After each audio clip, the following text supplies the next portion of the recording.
ಭಾರತಕ್ಕೆ ಹೊರಗಿನ ವೈರಿಗಳಿಗಿಂತ ಒಳಗಿನ ವೈರಿಗಳೇ ಹೆಚ್ಚು ಅಪಾಯಕಾರಿ.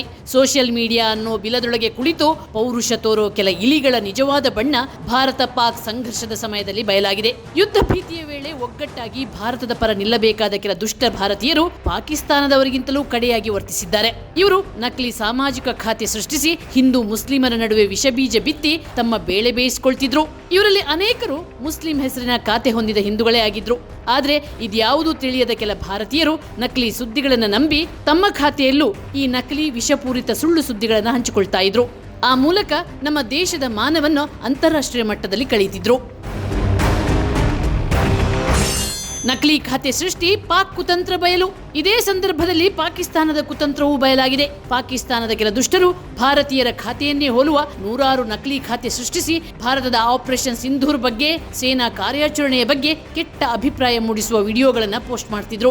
ಪಾಕಿಸ್ತಾನದ ಪರ ಪ್ರಚಾರ ಹಾಗೂ ಭಾರತ ಸರ್ಕಾರವನ್ನು ನಿಂದಿಸುವ ಸುದ್ದಿ ಹಬ್ಬಿಸ್ತಿದ್ರು. ಇಲ್ಲಿ ಗಮನಿಸಬೇಕಾದ ಅಂಶ ಅಂದ್ರೆ ಪಾಕಿಸ್ತಾನದಲ್ಲಿ 1 ವರ್ಷದ ಹಿಂದೆ ಟ್ವಿಟರ್ ಅನ್ನು ನಿಷೇಧಿಸಲಾಗಿತ್ತು.